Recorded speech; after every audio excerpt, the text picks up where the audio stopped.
안녕하세요. 질문 다락방의 수학 멘토 과학 멘토입니다. 자, 이제 여러분도 개학한 지 얼마 되지 않았을 텐데 이제 사실 코로나 때문에 많이 학교 생활이 힘들더라도 좋은 학교 생활을 보내고 있을 거라고 믿고 있고요. 또 얼마 전에 이제 화이트데이, 3월 14일 화이트데이가 있었죠. 네, 어떻게 맞습니다. 여러분들 혹시 수학 멘토님은 선물 좀 많이 주고 받으셨나요? 저는 제가 줄 수 있는 분들한테 드렸습니다. 정말요? 네, 제 누나와 어머니. 그런 소소한 기념일도 평소에 잘 챙기시는 스타일이신가 봐요. 네, 왜냐하면 제가 받은 게 있기 때문에 이제 또 돌려드려야 할 타이밍이 아닌가 싶습니다. 그렇죠. 사실 막 주위 친구들이나 막 먼 지인뿐만 아니더라도 가까이 가족끼리도 이렇게 선물 주고받는 습관 되게 좋은 것 같아요. 네, 여러분 학교에서 관심 있는 친구에게 선물을 주면 될 것 같아요. 그리고 또 3월 14일 하면은 떠오르는 게 있죠? 수학 멘토로서 빠질 수 없는 파이데이가 그렇죠. 있습니다. 네, 화이트데이가 아니라 선물 못 받으신 분들은 파이데이라고 생각해보는 것도 나쁘지 않을 것 같아요. 네, 그러면 이제 3월 여러분들의 질문을 리뷰하는 시간을 갖도록 하겠습니다. 하이스트 질문 다락방. 먼저 수학부터 살펴볼 건데요. 이제 저번 달 저희 동계올림픽에서 대표팀들이 꽤 좋은 성적을 얻어줬습니다. 그래서 이제 수학 주제는 스포츠 속의 수학으로 잡았었는데 아쉽게도 3명의 친구들밖에 답변을 해주지 않았어요. 그런데 사실 스포츠라고 하면은 수학과 도대체 어떻게 연관을 지어야 되냐 하는 고민이 먼저 떠오르긴 하거든요. 그래서 아마 학생들이 굉장히 질문을 하기도 어렵지 않았을까 하는 생각이 듭니다. 맞습니다. 제 생각에도 여러분이 어떤 질문이 올까 이게 되게 범위를 넓히지 못했거든요. 제 상상의 나래를. 근데 이렇게 이 3명의 친구들이 굉장히 좋은 주제로 질문을 해줬어요. 그래도 올려준 친구들은 굉장히 기대에 부응해 주셨다. 네, 맞습니다. 말씀이시군요. 먼저 종원 학생, 이제 재민 학생, 예준 학생이 질문을 올려주었는데 축구와 농구의 득점률. 이 친구는 왜 축구와 농구는 득점 한 경기에 나오는 득점의 기대값이 현저히 차이가 나는가? 축구는 그렇죠. 이제 10골 넘게 두 팀이 넣는 경우가 굉장히 드물지만 농구는 이제 득점이 두 팀 합해서 200점 가뿐히 넘을 수 있거든요. 그렇다면 이제 제 생각에는 어떤 스포츠의 요인이 이런 득점률에 영향을 끼칠까? 이런 방향으로 종원 학생이 생각해보면 좋은 고민이 될 것 같고. 한번 질문을 보면서 이야기해볼까요? 그것도 좋죠. 이제 종원 학생이 왜 축구는 득점률이 가장 낮은지 궁금해했거든요. 가장 낮은 스포츠 중에 하나다. 스포츠 중에 이제 축구만큼 점수 안 나가는 경기 되게 찾기 힘들죠. 그럼 혹시 축구가 아니더라도 축구만큼 득점률이 낮거나 아니면 축구와 비교할 만한 대상이 농구 말고 다른 스포츠들도 있을까요? 예를 들어 하키라든지 배구, 피구 아니면 아이스하키라든지 이런 맞습니다. 스포츠들 경우에도 이제 축구보다 득점률이 많이 나오는 스포츠들에 해당하는 건지 이런 것도 확인해 보면 좋을 것 같아요. 네, 그 하키 같은 경우에도 이제 득점이 꽤 안 나오는 스포츠로 알고 있는데 그렇군요. 그런 스포츠들이 어떤 특성을 갖고 있길래 이렇게 점수가 안 나오는가? 예를 들어 사람 수가 너무 많아서 골을 넣기가 힘들다. 그렇죠. 이런 요인들을 분석하는 게 좋은 이제 질문 해결 방안이 될 것 같습니다. 이런 질문 같은 경우에는 스포츠 목록들을 이제 하나하나만 비교하는 게 아니라 쭉 나열해둔 다음에 득점률이 잘 나오는 스포츠, 득점률이 안 나오는 스포츠 이렇게 구분을 해서 그 스포츠들이 가지고 있는 특징들을 비교해보면 좋은 접근이 되지 않을까 싶네요. 그리고 이제 재민 학생은 피겨스케이팅의 필승법 질문 올려줬는데요. 굉장히 어떤 게임 이론적인 이런 주제로도 접근을 해준 거죠. 재밌는 그래서 이야기네요. 저는 굉장히 흥미로운 질문이라고 생각했는데요. 이제 피겨스케이팅에서 가장 높은 기술 점수를 받으려면 어떻게 해야 될까요? 이제 연기 점수를 빼더라도 기술 점수만으로 어떻게 가장 높은 점수를 받을까? 그러면 당연히 이제 가장 어려운 기술만 그렇죠. 이제 사회전. 그렇죠. 그래서 이렇게 생각하면 근데 모든 점프를 4회전 하면은 된다는 답변이 나올 수 있잖아요. 그렇죠. 그래서 제가 한 가지 제약 조건을 걸었습니다. 이제 선수들은 체력이 4회전을 항상 할 체력이 아닐 거예요. 그렇다면 문제를 하나 만들어 볼 수 있겠죠. 피겨 프리 경기에서 선수가 총 10번 안으로 뛰는 걸로 알고 있는데 N번을 뛴다 하면은 이 사람이 체력이 문제가 돼서 3 곱하기 N번의 회전밖에 할 수 없다 이런 가정을 하는 거예요. 총 회전수를 정해두자. 네. 그리고 거기에 또 한 가지 더해서 성공률이라는 요소도 한 가지 더 해볼 수 있지 않을까. 그러면 굉장히 재밌는 문제가 되겠네요. 그래서 이제 3N번이면 모든 점프를 4번 뛸 수가 없겠죠. 그러면 4N번 돌 때. 그래서 이제 이 선수는 2번에서 4번의 회전을 잘 섞어야 됩니다. 네. 이럴 때 기대값이 가장 높은 경기 설계는 무엇인가? 이런 질문. 그래도 어떠한 수학 함수가 나올 수 있을 것 같다는 생각이 드는데요. 네, 그래서 이런 방향으로 생각을 해보면 좀 더 질문을 구체화할 수 있지 않을까 생각합니다. 그리고 조금 더 수학 질문다운 내용이 되지 않을까 싶네요. 네, 그렇습니다. 이제 그리고 마지막으로 예준 학생은 또 최적의 볼링공 해줬는데요. 예, 자신의 경험에서 나온 질문인데 이제 볼링 공이 6파운드는 너무 무거워서 안 맞는데 사실 볼링공은 무거운 공으로 해야지 이제 공이 잘 날아가거든요. 그렇죠. 그래서 이제 어떤 무게의 공을 해야 내가 가장 잘 던질 수 있을까? 이거 무게를 어떻게 계산할 수 있을까? 그래서 마찬가지로 예준 학생도 그 무게에 가장 최적의 무게에 영향을 줄 수 있는 요인들이 뭐가 있을까? 이렇게 생각을 해보면은 좀 더 질문을 구체화할 수 있지 않을까? 어떻게 수학 멘토 쌤은 이제 볼링 좀 자주 쳐보셨나요? 저는 한 태어나서 20번 정도 친 것 같은데. 그래도 20번 정도면은 많이 친 편에 속하지 않을까 하는데. 대학 와서 볼링을 처음 쳐봤습니다.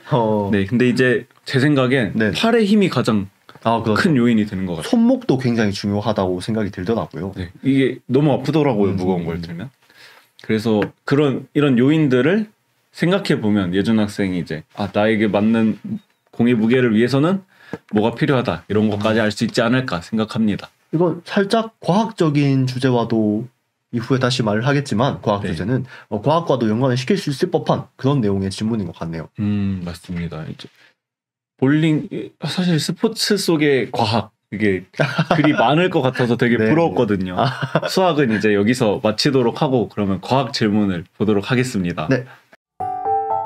카이스트 질문 다락방. 자, 그러면은 과학 주제로 넘어가 보도록 하겠습니다. 이번 과학 주제는 스포츠 속의 과학 그리고 기술이었는데요. 이제 스포츠에서 어떻게 힘이 작용하는 원리 이런 것들이 이제 과학 쪽의 주제였고요. 이제 그 스포츠에 도움을 주는 그런 발전적인 퍼포먼스적으로 이끌어낼 수 있는 기술은 어떤 것이 있을지에 대한 이야기가 되었습니다. 그래서 이제 18명의 학생들이 질문을 하나씩 올려주었는데요. 이제 쭉 살펴보니까 피겨와 피겨스케이트 같은 종목에서 굉장히 질문이 많이 나왔더라고요. 그리고 이제 스켈레톤이나 아니면 봅슬레이 같은 종목에서 헬멧과 같은 장비들이 어떻게 작용할 수 있는지 등에 대한 이야기를 해주었습니다. 그래서 살짝 한 가지 아쉬웠던 거는 이렇게 학생들이 이야기해준 종목이 대부분 동계 스포츠에 조금 한정되어 있었다라는 부분이 아쉬운 부분이긴 해요. 사실 저희가 이제 얼마 전에 동계 올림픽을 맞아서 이러한 주제를 들고 나온 것이긴 하지만 사실 제가 기대했던 거는 좀 전체 스포츠 범위도 확장해서 여러분들이 생각하면은 조금 더 다양한 질문, 다채로운 질문을 이끌어낼 수 있지 않을까 하는 생각도 했었습니다. 네, 그래서 한번 질문들을 쭉 살펴보면요. 굉장히 이제 눈에 들어오는 질문이 하나 있었어요. 기록의 한계. 네, 기록의 한계라는 질문이었는데요. 이건 조금 발상이 굉장히 신선하다고 느꼈던 게 이제 사람이 최고로 낼 수 있는 퍼포먼스는 과연 한계가 어느 정도일까? 그 한계는 정해져 있을까에 대한 원론적인 고찰이었습니다. 이 질문을 보면서 분명 사람이 아무리 달리기를 빠르게 할 수 있더라도 뭐 예를 들면 동물의 치타나 타조 이런 동물들의 퍼포먼스를 능가할 수는 없다고 생각하는 게 일반적이잖아요. 네, 극단적으로 가더라도 100m를 언젠간 사람이 1초 만에 달린다. 말이 안 되거든요. 쉽게 상상하기 어려운 퍼포먼스긴 하죠. 네, 그래서 만약에 그러한 한계들을 생각해 봤을 때 인간의 한계란 정해져 있는 것일까? 인간의 한계가 이제 당연히 치타와 타조와 같은 퍼포먼스는 이끌어내지 못하겠지만 과연 그 한계를 최대한 이끌어낸 단계는 어느 정도의 단계일까? 이러한 이야기를 해볼 수가 있게 되는 거죠. 그걸 이제 과학적으로 뭐 사람의 근육이라든지 근육의 생성량이 어느 정도까지가 한계로 접근할 수 있다든지 그런 것들을 기반해서 한번 계산해보면은 조금 토론이 활발하게 이루어질 수 있을 만한 주제가 아닐까 하는 생각이 들었거든요. 그리고 또 이 질문이 저는 수학적으로도 굉장히 가치가 있다고 느꼈어요. 이제 아까 전에 말씀드렸던 타조와 뭐 치타의 퍼포먼스들 이제 어떻게 보면 어퍼 리밋 극한값과도 연관을 지을 수 있다고 저는 생각을 했거든요. 혹시 수학적으로 이 질문에 대해서 접근을 하자면은 예를 들어 0.99만큼 가까운 값이나 0.999만큼 가까운 값이나 이런 것들이 어느 정도 가까운 이 값에 근접하는 수치의 차이가 있는 건 분명한 거잖아요. 하지만 분명히 그 한계점에 접근하는 그런 개념이기도 하고요. 그래서 이걸 수학적으로 혹시 이야기해 볼 수 있을 만한 거리가 있지 않을까 하는데 제 생각에는 네네. 옛날 선수부터 100m 달리기를 예로 들게요. 네네. 옛날 이제 1900년대 혹은 뭐 기원전 세대부터 100m 기록이 최고 기록이 있었을 거예요. 네.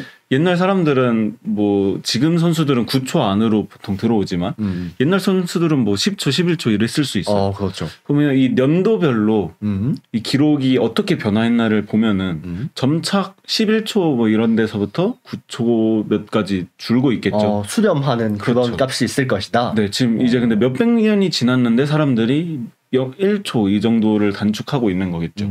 이제 장기적으로 봤을 때 이 값이 되게 어느 한 값으로 수렴하는 느낌으로 네. 가지고 있지 않을까 이렇게 분석을 해볼 수 있을 것 같아요.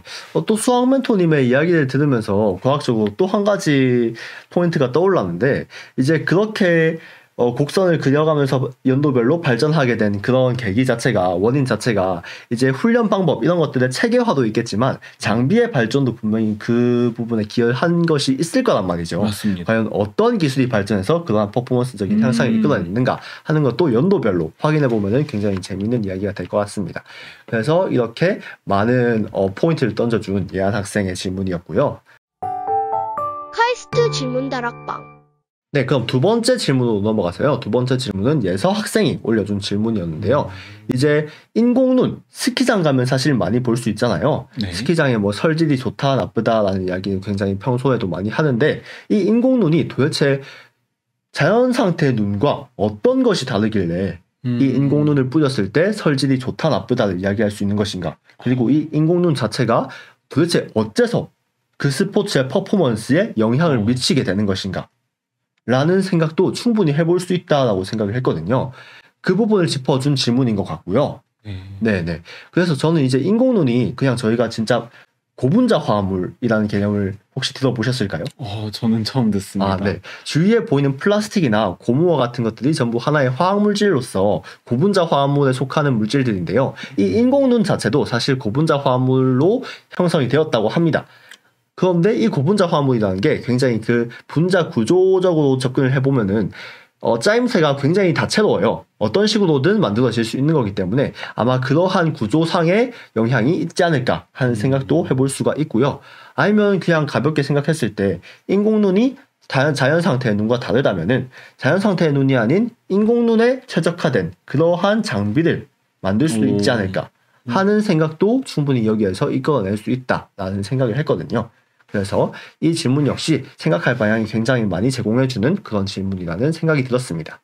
네, 굉장히 저도 궁금해지는 그런 질문이네요. 네. 그래서 인공눈과 자연 상태의 눈에 대한 이야기도 굉장히 다른 친구들도 많이 올려주었더라고요. 그래서 이 질문도 눈여겨보시면 좋을 것 같고요. 활발한 토론이 댓글로 이루어졌으면 좋겠습니다. 카이스트 질문 다락방. 자, 그래서 이렇게 두 개의 질문 외에도 이제 18명의 아주 많은 학생들이 활발하게 참여를 해주었는데요. 이렇게 참여도가 점점 늘고 있는 것 같아서 굉장히 보기가 좋습니다. 이후에도 이제 다른 친구들이 남겨준 질문들을 보면서 활발하게 생각을 확장해 나가는 시간 가져봤으면 좋겠네요. 네, 이제 수학에도 많은 관심 부탁드립니다. 네. 카이스트 질문 다락방. 그럼 마지막으로 마치기에 앞서서 사실 이번에 수학과 과학 모두 멘토들의 질문이 아직 올라가지 않았잖아요. 그래서 혹시 멘토님께서 생각하고 계신 이 분야의 이 주제에 대한 질문이라든지 나아갔으면 하는 방향 이런 게 있으시면 가볍게 말씀해 주실 수 있을까요? 저는 이제 여러분이 수학 같은 경우에는 여러분이 구체적인 질문을 적어주기보다는 어떤 궁금한 점을 적어줬잖아요. 그래서 저는 이번에는 직접 구체적인 문제, 여러분이 시험 문제에서 볼 수 있는 그런 형태로 질문을 올릴 예정입니다. 다만 그게 객관식은 아니겠죠. 당연하지. 여러분들이 생각할 수 있도록 서술형으로 되겠습니다. 제일 어려운 게 서술형 문제인데 그죠? 네, 여러분들도 이렇게 서술형 문제를 낸다는 생각으로 질문에 접근해 보시면은 조금 더 재미있지 않을까 하는 생각도 들고요. 저 같은 경우에는 이제 아까 전에 말씀드렸다시피 학생들이 질문을 올려준 종목의 그 범위가 대부분 동계올림픽에 많이 한정이 되었었는데 저는 이제 자전거라는 주위에서 흔히 접할 수 있는 스포츠에서도 과학적인 원리와 기술들을 찾아보면 좋지 않을까 하는 생각을 했거든요. 자전거 같은 경우에 이제 여러분들 생활운동으로 많이 접하는 운동일 텐데 그 자전거라는 도구 자체가 굉장히 그 가격대부터 천차만별이에요. 그렇죠. 저렴한 거는 이제 뭐 10만원 안쪽으로도 가능하지만 비싼 거는 50만원, 100만원, 몇백만원까지 가는 그런 장비가 되거든요. 그렇죠. 도대체 뭐가 다르길래 이 고가의 장비들, 자전거가 퍼포먼스적으로 도움이 되는 부분이 어떤 부분이 있길래 하는 것도 굉장히 재미있을 것 같고요. 또 자전거를 이루고 있는 그런 구성 요소가 굉장히 많잖아요. 핸들도 있을 것이고 안장, 바퀴 같은 거라든지 이러한 장비의 각각의 파트들이 어떤 식으로 그 퍼포먼스에 도움을 주는지에 대한 이야기도 과학적인 원리로 한번 살펴볼 수 있을 것 같아서 이런 것들을 살펴보면 재밌지 않을까 하는 생각을 하고 있고요. 또 여러분들도 이렇게 주위에서 볼 수 있는 운동을 접하면은 풀어나가면 조금 더 재미있는 질문을 생각해 볼 수 있지 않을까 합니다. 네, 여러분 이제 3월 질문할 수 있는 시간이 얼마 안 남았으니까 네. 많은 참여 부탁드리고 이제 그래야 여러분이 최고의 질문으로 선정될 수 있겠죠. 그렇죠. 네, 그러면 이 정도로 이번 3월 리뷰 영상은 마치도록 하겠습니다. 여러분 안녕. 안녕.